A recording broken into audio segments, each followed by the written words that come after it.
Good to go.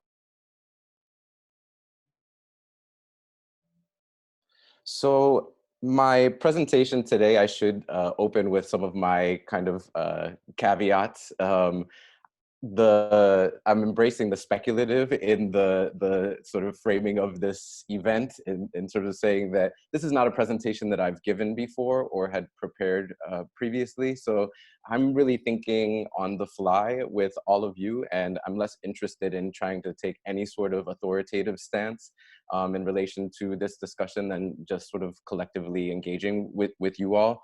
And in that spirit, I think I'm excited that that Megan, Stephanie, Shirin, and Angela shared so many wonderful insights already over the last couple of days, because I really see myself as being in conversation with them and kind of thinking with many of the themes that they were addressing as well. So let me just start by kind of saying that I want to think about the way that we're approaching questions about the speculative, because to me, they often invoke imagined futures in particular ways. And on one level, that sounds like this visionary work that's exciting, that's promising, that's hopeful and optimistic.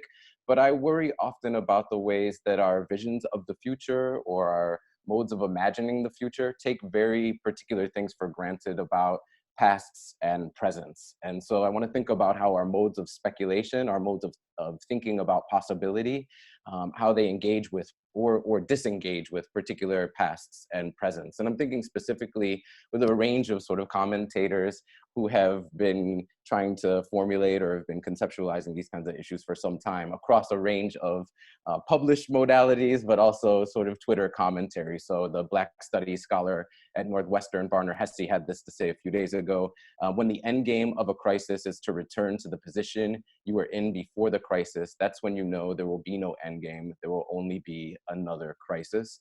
And I have to say that part of my concern with some of the educational discussions surrounding this moment is the way, and I think Nicole was addressing this right from the outset of our conversation yesterday, the way in which many people are asking when we will get back to normal, when we can get back to proceeding as usual.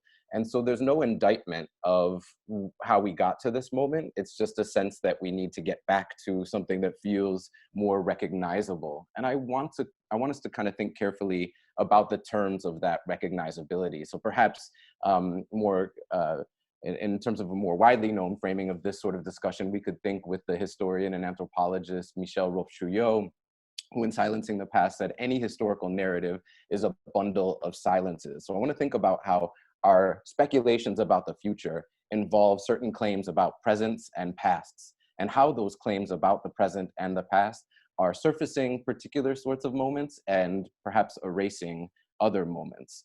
And we could come at this in a range of ways and from a range of perspectives. Sometimes I'm thinking about it in terms of historical erasure. In other moments, I'm thinking about the forms of violence that make those erasures possible. So we might think with the feminist science studies scholar Donna Haraway, who famously asked us, or famously provocated, vision is always a question of the power to see, and perhaps of the violence implicit in our visualizing practices. With whose blood were my eyes crafted, she asked almost 30 years ago at this point. And so what I want to think about in terms of posing a provocative question like this is, how is it, so my students are often willing to and comfortable with engaging in conversations about how the United States is built on histories of violence. So the ways that we got to this moment are understood to be tied to these broader histories. But I think one of the components of that violence that people are perhaps less likely to become invested in or less likely to embrace is the idea that violence is not just something that happened in the past and was a precondition for how we got to where we are, but the violence is ongoing, and it needs to be ongoing in order for the United States and the modern world to exist in the way that it does. And so I want us to think about these foundational forms of violence, the ways of knowing that they facilitate, the ways of knowing that they obscure or prevent. I also kind of tie those questions about ways of knowing and the the naturalization of particular histories to, of course, questions about colonialism, and this is drawing on many of the themes that the previous speakers have addressed. So I think with the Martinican philosopher Aimé Césaire, who famously said, "My turn to state an equation, colonization equals thingification." And for those of us in the education field, this process of thingification, I don't think we can begin to underestimate the magnitude of what colonial thingification means in education. So when Megan yesterday talks about ontoepistemologies, to me, it's a question of what are the modes of knowledge production, the definitions of disciplinary kinds of boundaries, curricular subject areas, educational goals, the kind of person that you become or could become through modes of learning. All of those processes are, from my perspective, processes of colonial, processes of thingification, processes that have been colonially thingified. So the boundaries of these sorts of categories, the boundaries of these curricular areas and of learning goals have been largely circumscribed by these histories in particular ways. So that's kind of one of the things that I want to think really carefully about with you all. And of course, Aimé Césaire's thinking informs the thinking of scholars who have built on his work to, in some ways, even expand the nature of our understanding of these forms of erasure. So Sylvia Wynter, for example, in Unsettling the Coloniality of Being, Power, Truth, and Freedom, says, "The correlated hypothesis here is that all our present struggles with respect to race, class, gender, sexual orientation, ethnicity, struggles over the environment, global warming, severe climate change, the sharply unequal distribution of the earth resources, these are all differing facets of the central ethno-class man versus human struggle." And so from Winter's perspective, part of what happens through these processes of thingification that get institutionalized within contexts like schools, mainstream contexts such as schools, is that so many of these struggles over various forms of difference that we think about and broader kinds of political struggles across contexts, not just domestically, but globally, are rooted in, from Winter's perspective, a definition of human being that is very narrow, that has involved a universalizing claim based on race, class, gender, sexuality, ability, a claim about what it means to be, what we could be, what learning could help us to be. And so from Winter's perspective, any effort towards creating a different kind of world would need to rethink what not just human being is, but what being human is. So I'm interested in thinking with Winter and with those who have been in conversation with Winter, like Catherine McKittrick, who in the Sylvia Wynter Reader says, quote, "The realization of the living then is a relational act and practice that identifies the contemporary underclass as colonized, non-white, Black, poor, incarcerated, jobless peoples who are not simply marked by social categories, but are instead identifiably condemned due to their deselected human status. At the same time, as noted earlier, the realization of the living must be imagined as inevitable, as inviting being human as praxis into our purview, which envisions the human as verb, as alterable, as relational, and necessarily dislodges the naturalization of disselection." So I think that this notion of redefining what a human being is in order to redefine what being human is as an ongoing practice is central to my thinking right now. And again, I just want to note that when I throw all of these quotations out, these are the thinkers who are sort of central to my conceptualization of this moment and of previous moments, frankly. So I'm kind of just inviting you to be in conversation with these thinkers as well. I'm sorry to continually ventriloquate them, but I just want to sort of give you a sense of what's informing my approach to this. So part of what all of this does for me is to challenge my understanding of where we are and how we got here, what we're inheriting in any given moment. And for me, that raises significant questions about what education could be, what schools could be, what mainstream institutions could be more broadly. And so I think about these issues on the ground in a range of ways. When I returned to Chicago, I'm on leave this academic year, and I was in Chicago for most of the academic year, working with families who I've been in conversation with for about 15 years or so at this point, and now there are multiple generations of many of those families.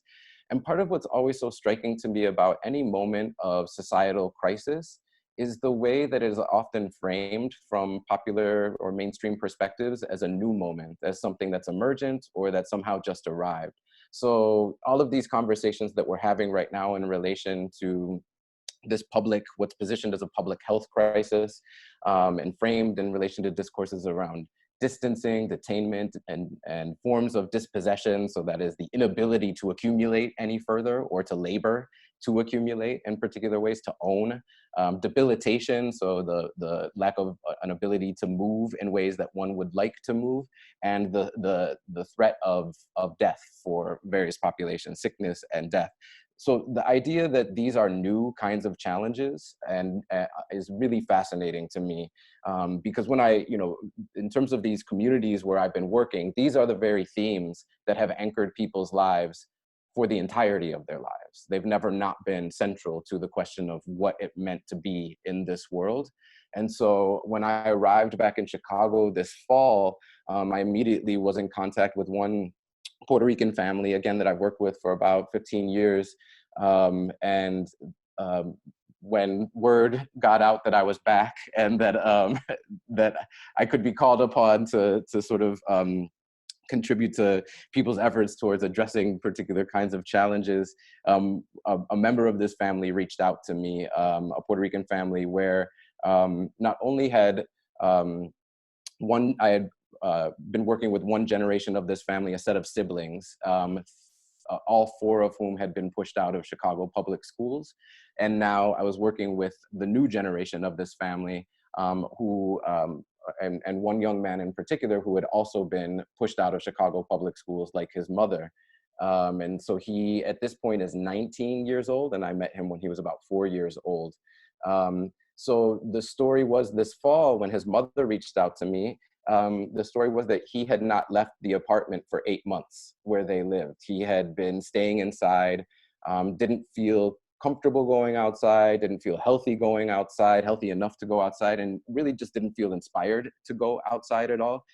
He had been pushed out of Chicago public schools. He also, part of the reason she was reaching out to me was because he couldn't get a state ID in Illinois in order to become eligible for work. And what he needed in order to access a state ID was some sort of official documentation with his name and address on it. And that needed to be a school report card or other sorts of medical records, this sort of thing. He had no access to any of these records because the school that pushed him out would no longer grant him any of his previous educational records. And so he was essentially an undocumented US citizen. And so who had been self-isolating for about 8 months at the time that I arrived, self-quarantining for about 8 months at the time that I arrived back in Chicago. His mother suffers from asthma and is on disability and hasn't been able to work herself. And like I said, she had been pushed out of Chicago public schools. In a previous moment of fieldwork with this young man who was born and raised in the city of Chicago, one of the last encounters that I had with him was in fact going to the school that was pushing him out at the time to get his report card. So I attended his report card pickup with him. And what we found was that they were not willing to give him his report card because he hadn't taken a language reclassification test because he had been classified as a long-term English learner. And this is a young man for whom English is the only language that he speaks comfortably, and yet was classified as an English language learner and then a long-term English learner subsequently. So this is a boy who was classified as a dropout, classified as a long-term English learner, classified as an English language learner. So when Aimé Césaire says colonization equals thingification, this is what I'm thinking about. And I'm thinking about the ways that for various communities, these questions of premature exposure to life conditions that threaten death at any given moment, that threaten debilitation at any given moment, have never not been the organizing principles of everyday life. And so as I approach educational questions, which are often narrowly framed in terms of acquiring skills in order to access a viable set of life opportunities, I worry that those conversations are devoid of attention to these kinds of intergenerational inheritances of trauma and of societal abandonment. So let me just kind of quickly talk a little bit about a few frameworks that are organizing some of my thinking in this, and then I'll end on a hopeful note, I promise. um, but I don't like to start with hope, so sorry. So some of the anchoring theories, if you want to look at other related literature, Elizabeth Povinelli's 2011 book, Economies of Abandonment, to me, anticipates this moment in so many ways, where she's inspired by the Ursula Le Guin short story, The Ones Who Walk Away from Omelas, which imagines a utopian society where the only agreement in that utopian context is that everyone knows that one child is suffering and has been locked in a broom closet and is fed once a day and has open wounds and sores that are not being tended to. But everyone else in that society is comfortable, but only insofar as they're willing to be complicit in that child's suffering. Povinelli uses that framework to suggest that our modern world is essentially a very similar agreement around the complicity in the abandonment of particular populations in order to ensure going back to normal, the capacity to continually do what feels normal for various other populations. And so these discussions about how many people we should be willing to let sacrifice, or maintaining the American way of life, or not sacrificing the broader American way of life in this moment, and being willing to sacrifice certain people's lives in order to maintain that. Povinelli anticipates that in many ways, as have many other scholars. I should note, Povinelli has a subsequent book that came out in 2016, which also elaborates on these themes brilliantly, where she suggests that the modern, she builds on a Foucauldian framework to suggest that the modern kinds of pillars of power are not the Foucauldian pillars that he articulates in The History of Sexuality, but in fact have shifted to what she calls the desert, the animist, and the virus. And so she presents a whole theorization of anxiety surrounding a virus, the spread of virus, in this text, which again have figured centrally. And I can say more about Foucault and Povinelli, but I only have a few more minutes, so I don't want to drone on that. Educationally, I should say, many scholars have built on Povinelli's frameworks, built on Sylvia Wynter's frameworks, and Catherine McKittrick's frameworks, in order to suggest that we need to think about how the abandonment of particular populations is built into the existence of our mainstream institutions. And in fact, how our visions of progress within those institutions often take for granted that abandonment. And so Savannah Shangai's recent ethnography, Progressive Dystopia, to me beautifully ethnographically gets at some of these issues in the context of San Francisco, where essentially the eradication of Blackness is a precondition, is almost taken as a precondition for the implementation of, say, ethnic studies and other sorts of progress within the broader district of San Francisco. And so what Savannah asks is, at whose cost does, do all lives matter in particular ways, or whose experiences are sacrificed in order for all lives to matter? She suggests, while the protagonist of progressivism's political narrative has expanded from the white working class to include the Black underclass and the undocumented brown migrant, it's fundamentally a state romance. Abolition is a messy breakup with the state rending, not separation, not reparation. And so from Savannah's perspective, we have to be really careful about the reformist kinds of approaches that often anchor and organize our visions of change. And she suggests that an abolitionist perspective involves an unsettling and unwillingness to accept a contemporary mode of governance that schools are designed to reproduce. And so she suggests that our visions of progress have been narrowly framed and that we need to reconsider them altogether. Just gonna keep skipping ahead a little bit, but there are some more quotations from Savannah that are important, but I'm gonna skip a little bit. I think part of what Savannah is thinking about in the context of San Francisco schools is the way that Blackness and particular populations, so Blackness in this context, Black students in this context, are erased altogether, eradicated altogether in order to frame and measure what progress is. Other scholars have been thinking with these sorts of experiences as well. Michael Dumas, for example, suggests that Black suffering ends up being taken for granted as a precondition, as just an accepted sort of normative experience within mainstream schools. And he asks, what happens when we transform our vision? So when we think about speculation from the perspective of Black suffering, or with a reference point of Black suffering, it suggests that it completely transforms our understanding of what's going on. First, sitting with Black suffering allows us to embrace anger as a way of knowing. Second, and following from this, beginning and ending with Black suffering demands an urgency that refuses and exceeds what can be done, what has always been done through education reform. Third, and finally, I believe that beginning and ending with Black suffering points toward Black liberatory fantasy in which we delight in the possibilities of total disorder of the system, which produces so much anti-Black terror.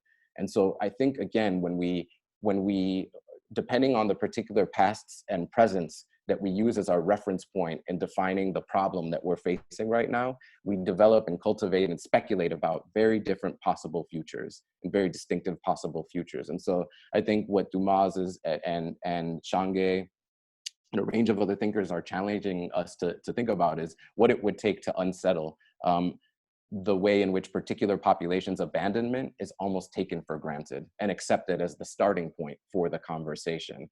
And in order to address that kind of suffering, we would have to think about forms of trauma that have been institutionalized and reproduced within mainstream contexts like schools, and the ways that we would need to approach our learning practices and processes, and fundamentally and using fundamentally different sorts of ways of understanding and modes of prioritizing what our goals are. So I'm thinking here with some of Antero's work with Elizabeth Dutro around trauma, addressing trauma in classrooms and what it means to, again, define our curricular goals, such that social emotional learning isn't something that you do as sort of a complement to the real learning, but that trauma and healing are central to what the point of what education could be, the point of defining what being human is from Sylvia Wynter's perspective. And so this is a curricular or a subject area shouldn't have any definition or any meaning whatsoever apart from these questions about what being human is and what healing is. Antero has also kind of thought about the ways that teachers' experiences, in order to facilitate this kind of a classroom, our approaches to teacher training would need to look fundamentally different.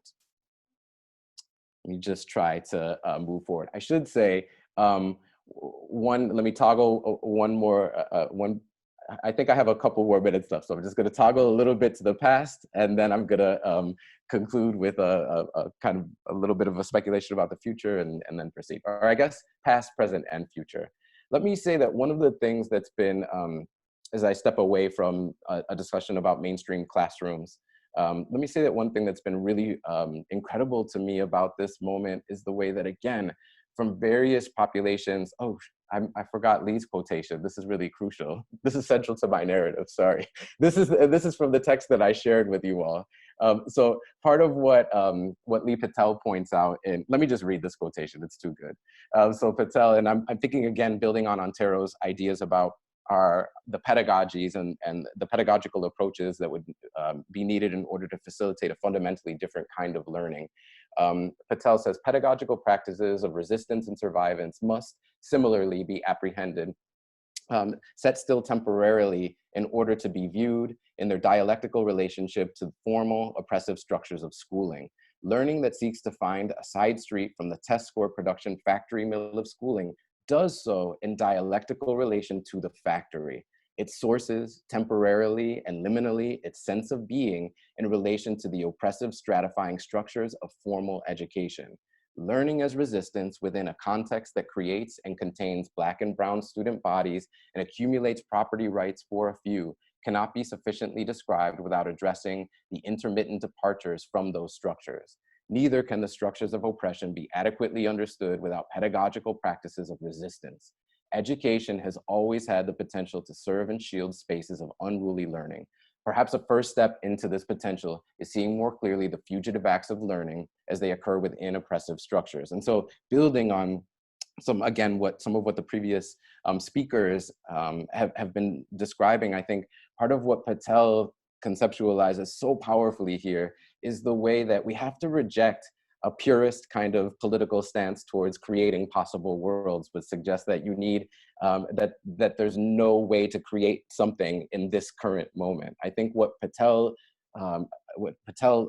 asks us to attend to is the way that historically, if you look at experiences of marronage or maroonage, that is runaway societies constructed by runaway slaves, by indigenous populations collectively in the Caribbean, and across the Americas and across the modern world in many ways, people who have sustained their lifeways while in the wake of abandonment, but while brokering with power, with modern sorts of institutional powers at the same time. And that's what she means, I think, when she's talking about a dialectical relationship to the factory.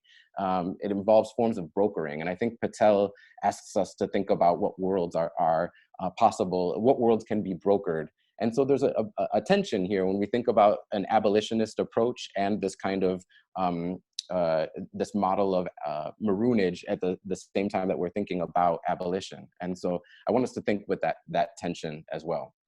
I should say that the idea that we have been brokering, that we've been doing this for some time, is tied to my broader thinking about the ways that various populations experiences, as I suggested by in my discussion of that family in Chicago, a Puerto Rican family in Chicago, have been living in the wake of the transatlantic slave trade, in the wake of indigenous genocide, in the wake of modern colonialism, have never not been sort of grappling with the aftershock, what Yarimar Bonilla and Marisol Lebron call the aftershocks of disaster. And so what's been so shocking in this moment is that as people say, oh, how long can a society stay shut down? Well, various societies have never not been shut down, right? You know, so if you look at what's been going on in Puerto Rico, for the last, we could look at it in a frame of the last 2 to 3 years, where you've had hurricanes, an overthrow of a governmental apparatus. You've had a set of earthquakes. So this book was titled before the earthquakes happened in many ways, so it was prescient.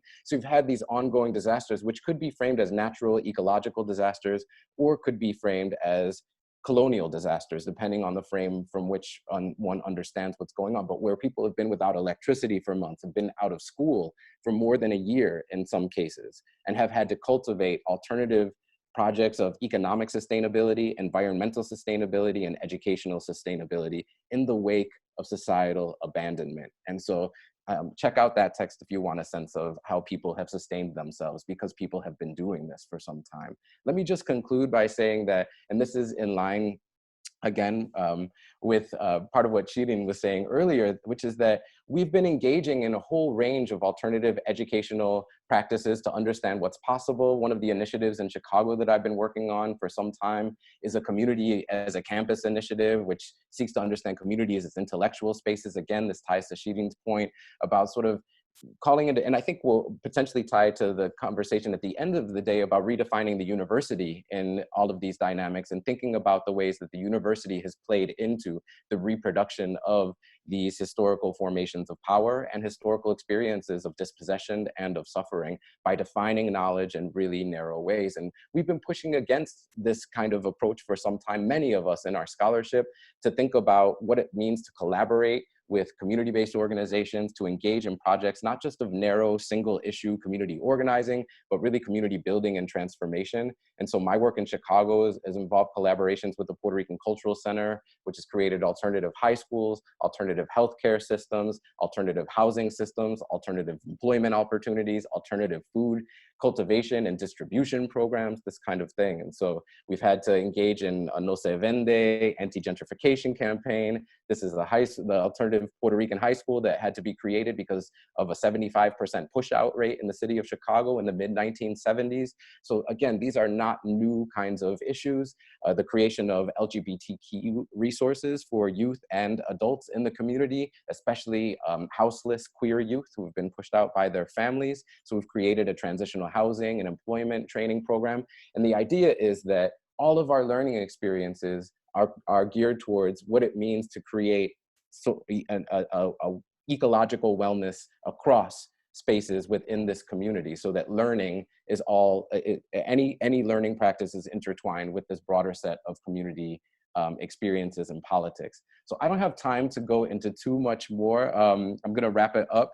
But let me just say that where I conclude with this is it is in a spirit of hope, in the sense of saying there are many of us who have never not been abandoned by the state. There are many populations, many perspectives from which this is not brand new. We've never not been faced with the question of how you create life and the context, how you define being, how you define purpose, how you define learning in the context of abandonment. And so in that sense, let's learn with those histories. And that's why I appreciated Nicole and Ontario's opening with the freedom struggle yesterday.